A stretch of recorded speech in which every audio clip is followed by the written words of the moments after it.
Before the world sees your wins, your soul has to feel your work. It's the reps nobody applauds that produce the wins that do, all through a shifting of your identity into a dominator. This is all done in the dark every single day. So let me be your guide as I welcome you to this episode of the Dark Work Daily. Who you're protecting? Real question, like who are you actually protecting in all this process, right? I want to think about the idea that some people are looking forward towards a cool life. But there's never this internal understanding as to why the cool life you want isn't there yet. Like the fact that a lot of the things you wish for, you told people I'm going to have by now, you just don't have. You don't have the time, you don't have the body, the relationship, the money, the faith, whatever it may be, right? And what happens, you get really good at making comfortable excuses, ones that stop you from having to face the truth of what the real life you're living is, right? So what happens is you're protecting your internal ego by giving excuses to why things aren't where you want them to be. So who are you actually protecting?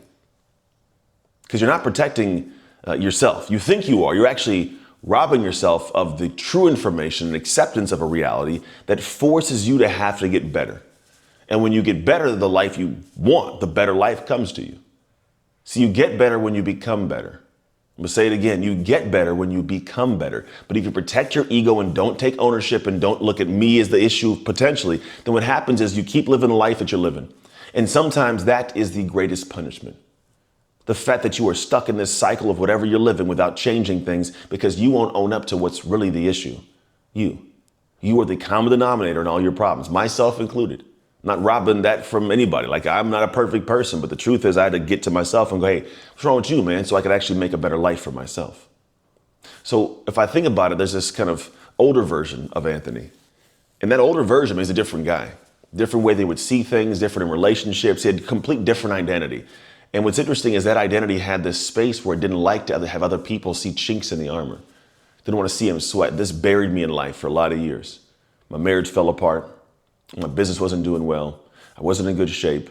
I didn't have healthy relationships. I'm talking 3-ish years almost. And the problem is while I was going through this journey, like you couldn't tell me anything. You couldn't tell me it was somebody else's, or wasn't somebody else's fault. You couldn't tell me that it was because of things I was doing. I didn't listen to it.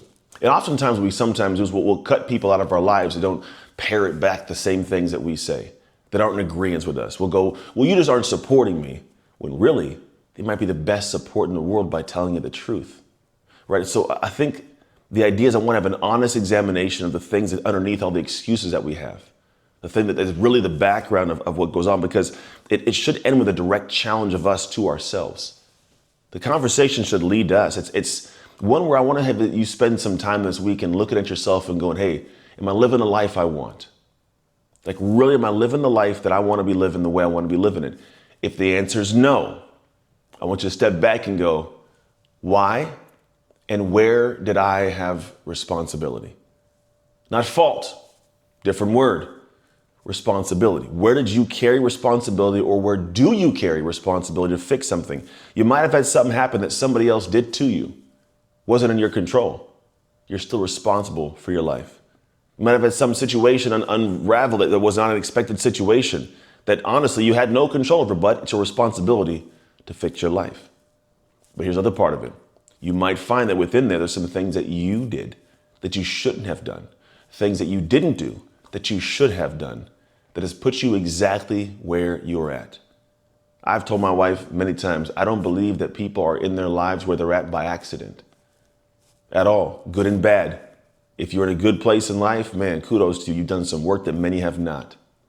If you're in a funky place in life, it's on you. Yes, I have been through the gamut of my childhood and people put me in funky situations I had no control over, beating, starving, torture, all these different things. I've been there. And in those experiences of life, I realized that, man, I could easily lean back and go, you know what? These people did this to me. That's why I'm like this. And I'm not going to hear anything else. That's why I do this. And I would leave that space completely closed to be able to expand my life. It'd be the beautiful justification for being a criminal or a bad husband or a bad dad. Perfect. No one would question it if I was that guy. They'd be saddened by it. They'd tell me it was, I get why you're like this, right? There would be the good ones that would go, all right, that happened. Wake up and move. Right? When I say good ones, the ones that are honest enough to tell you the truth you need to hear, which is, yeah, that all happened. Do you like that life you're living? No, then change it. Well, this happened. I don't care what happened to you. Change how you see it, change how you act, change the meaning of that moment in your life. For me, that meaning was me developing into this man here. The things I went through, how I navigated. I love the quote that says, smooth seas never made skilled sailors. Because I've found in my life that a lot of folks have gone through crazy and use it as a phenomenal excuse to do poorly. For me, I go, that's the reason I'll do well. I've navigated rough seas. So if I pursue something honorable, integrous, that's going to serve a lot of people, along that journey, I inevitably will find hardships, but I have sailed the rough seas. I've gone through the betrayal, the loss, the hardship, the crazy, the name calling, the belittling. I've gone through it all. The feeling worthless. I've gone through it all. So now what can you do to me? The path that I'm going down, I'm hard charging. If those things get slung at me on the path to something great, I got it. I've got the tools for it, the experience for it. I can navigate this thing. Many can't say that because they want to find the easy way around something, or they want to use that hardship that's a beautiful gift as a reason to do poorly. While I may not like the things that have happened, I appreciate them because I understand what they did for me and to me. Heard from a guy, Michael E. Parker, recently. He says, when you do something, you work on something, either it works for you or it works on you. And I've never heard it, and I loved it because I go, yeah, either it works for you or it works on you. You're going to build yourself into something different. So I want you to stop, pause this weekend, and ask some questions about where you're at, why you're there, and what you have to do to get out of there. And then maybe you start with this first question, which is, who are you protecting? If this episode stirred something in you, good. That means there's work to be done.